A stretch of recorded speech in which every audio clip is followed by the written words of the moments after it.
Let's get started with our first news. Former welterweight champion Leon Edwards returned to Madison Square Garden looking to stop the first losing streak of his career. But across from him stood the dangerous Carlos Prates, a man known for pure, unforgiving power. Edwards entered the bout still holding the number 5 spot in the rankings, yet the pressure was undeniable. After losing the belt to Belal Muhammad and then suffering his first career stoppage against Sean Brady, another loss here risked pushing him out of title contention for good. Prates, ranked number 10, came in with confidence and KO power that has ended 17 opponents. After dropping a fight to Ian Machado Gary earlier in the year, he bounced back violently with a first-round finish over Jeff Neal at UFC 319. When Prates connects, very few survive. And from the opening bell, he made that threat clear.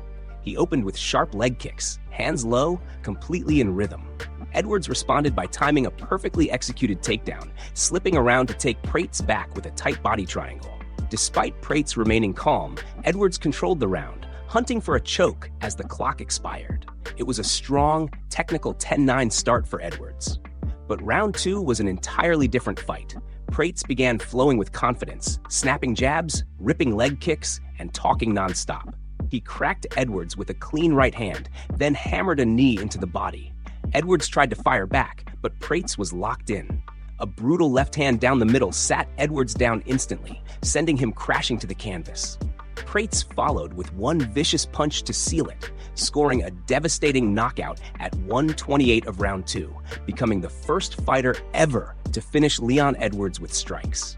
After the fight, Prates made it clear he's here to entertain, telling the crowd he believes fans show up for real violence, not slow, boring fights. Amid the intensity, he still showed respect, calling Edwards a fucking legend, acknowledging the former champion's legacy in the division. Then, with swagger and confidence, he hinted that his night might not be over, suggesting he could show up later to face off with the main event winner. Move on to another news. At Madison Square Garden, one of the most important welterweight fights of the night featured Sean Brady taking on the undefeated Michael Morales, a matchup loaded with stakes for both rising contenders. Brady entered the event ranked number 4 in the division, riding a wave of momentum after submitting former champion Leon Edwards and securing dominant wins over Gilbert Burns and Kelvin Gastelum. At 18-1, he appeared to be hitting his peak, but with that success came massive pressure. A win could push him toward a title eliminator, while a loss could halt his climb at the worst possible moment. Across from him stood Morales, the young powerhouse from Ecuador, who carried a spotless 18-0 record and a reputation for elite athleticism. Sitting at number 8 in the rankings, Morales had already defeated Burns and every opponent he faced inside the octagon. At just 26 years old, he was viewed by many as a potential future champion, and a victory over Brady would catapult him into the heart of the title picture. With the crowd buzzing from the earlier chaos left by Carlos Prates, expectations for this matchup were sky high. As the fight began, Morales immediately positioned himself with his hips back, clearly respecting Brady's wrestling threat. He flicked out a long, pawing jab, controlling distance and rhythm. Brady tried to respond with jabs of his own, but Morales' reach and timing created early problems. Brady stepped in, only to be cracked by a pair of hard punches that forced him to reset. Morales sensed the moment, swarming with straight shots and heavy pressure. Though Brady appeared to recover, the damage was written across his face. Brady landed a sharp counter left that briefly halted Morales' advance. But when he shot in for a takedown, Morales answered with a counter of his own, refusing to let the momentum slip. Brady kept his guard tight, firing another clean left hand, yet Morales stayed relentless. A clubbing right knocked Brady off balance, his hands dropping just as Morales unleashed a full power flurry. Brady staggered backward, unable to mount a defense. Morales chased him to the canvas, raining down punches until referee Blake Grice was forced to step in at 3:27 of round 1. It was a stunning TKO victory, the kind that announces a true contender. Afterward, Morales looked straight into the camera and called out to Dana, declaring, "I need the belt." He dedicated the performance to Ecuador, Latin America, and the fans in New York, giving a special shout-out to his mom. He explained that the game plan was to stay low, maintain a strong base, and explode when the opening came, and it paid off in spectacular fashion. Move on to another news. Tonight at Madison Square Garden, Islam Makhachev delivered the kind of performance that reminded the world exactly why he is considered one of the most dominant fighters of this era. Moving up to 170 pounds for the first time, he faced JDM in a highly anticipated showdown that had fans buzzing for weeks. But once the cage door closed, Makhachev showed zero hesitation, imposing his suffocating style from the opening seconds and never allowing JDM the space or rhythm he needed to fire his dangerous boxing combinations. For nearly 25 minutes, Makhachev dictated every phase of the fight. His pressure was constant, his transitions flawless, and his wrestling as relentless as ever. Each time JDM tried to create distance or land his clean, sharp counters, Makhachev smothered him, dragging the fight back into clinches, takedowns, and long stretches of control. By the midway point, JDM looked increasingly frustrated as he searched for openings that simply never came.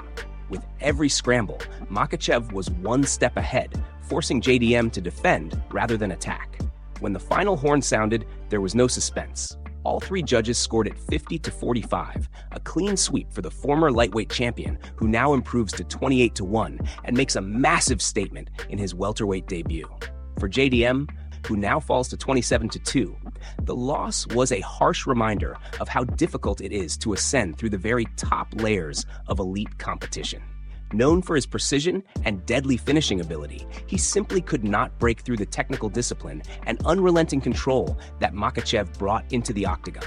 Even in the rare moments where he landed clean shots, Makhachev absorbed them and immediately returned to his game plan, refusing to give JDM the kind of extended exchanges he thrives in. The event as a whole carried enormous weight, with UFC 322 hosting 2 world title fights and delivering high-stakes drama throughout the night. In the co-main event, former strawweight champion Zhang Weili met flyweight queen Valentina Shevchenko in another matchup packed with legacy implications. The card was stacked, the arena was electric, and the stakes were sky-high for everyone involved. Following the fights, the biggest winners of the night made their way to the post-fight press conference, ready to break down their performances, call out future opponents, and react to the chaos that unfolded inside one of the most iconic venues in combat sports. For Makhachev especially, the questions now shift to what comes next at welterweight, after proving he can dominate at a second weight class with the same calm, crushing effectiveness that has defined his championship reign. Move on to another news. UFC 322 at Madison Square Garden made history on Saturday night when Islam Makhachev defeated JDM to capture the welterweight title in a dominant performance that left fans, analysts, and fellow fighters in awe. Makhachev, moving up from lightweight, showcased why he is considered one of the most complete mixed martial artists in the world. JDM, making his first title defense after defeating former champion Belal Muhammad at UFC 315, was met with a relentless onslaught of grappling, control, and technical mastery that he simply could not answer. Makhachev, who had previously become the UFC lightweight champion in 2022 by defeating Charles Oliveira, had defended that title 4 times, including 2 high-profile bouts against featherweight champion Alexander Volkanovski. By the end of Saturday, Makhachev tied Anderson Silva's record for the longest winning streak in UFC history at 16 and became the 11th fighter to hold belts in 2 different weight classes. His unanimous decision victory over JDM, scored 50-45 across the board, was a textbook display of strategy, patience, and execution. The reactions from fellow UFC fighters and insiders were immediate and insightful. Volk, who cornered JDM, admitted he was leaning toward Makhachev, but acknowledged that JDM could still make it an entertaining fight if he managed to stay off his back. He noted that the first minute would tell the story, and indeed, it set the tone for what became a masterclass in grappling dominance. Nolan King highlighted the moment that began to seal the fight, noting that Islam took JDM down just over 2 minutes into the bout, establishing control that would last nearly the entire fight. San Sheehan warned that if JDM continued moving like that, Islam could easily secure a Darce choke, a submission threat that was constantly looming throughout the contest.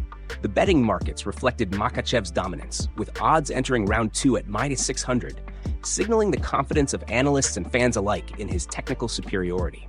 Kevin Holland, always quick with commentary, summarized the chaos as a foul on the play, capturing the intensity and near constant action of the main event. Henry Cejudo, a former two-division champion himself, scored the bout 20-18 in favor of Makhachev early on and pointed out the glaring difference in experience between the two fighters. He emphasized that JDM had never faced a grappler of Islam's caliber, and it showed throughout the contest. Every attempt JDM made to engage was met with calculated control, takedowns, and a patient strategy that frustrated even the most confident observers. Dominic Cruz weighed in on the technical side, explaining that having high-level BJJ without wrestling is like having a gun with no bullets. He highlighted how zero takedown offense or defense leaves a fighter vulnerable at the highest levels, and Makhachev made it look effortless, constantly dictating position and pace inside the octagon. Belal Muhammad, who has shared the octagon with both champions, praised Makhachev's performance for the seamless blend of low kicks and takedowns. He noted that JDM simply did not know what was coming, emphasizing the importance of a dedicated wrestling camp, suggesting that JDM could benefit from training in Georgia to improve that critical aspect of his game. Even amid the praise, Belal added a personal jab, pointing out that Makhachev might lack emotion in his fights, calling him the most boring thing in this game, and confidently stating that he could put Islam to sleep if given the chance. The blend of respect, critique, and predictions from fighters and insiders alike painted a vivid picture of just how significant this victory was. UFC 322, headlined by this historic clash, will be remembered for the combination of technical brilliance, championship implications, and the reactions it sparked across the mixed martial arts world. Fellow fighters, fans, and analysts alike marveled at Islam Makhachev's ability to rise above weight classes, dominate a champion with precision, and etch his name into the history books as one of the greatest technicians the sport has ever seen. JDM now faces the challenge of reassessing his strategy, learning from an unmatched grappler, and planning his next steps, while Makhachev stands as a dual weight class champion whose reign in the welterweight division has already begun with authority.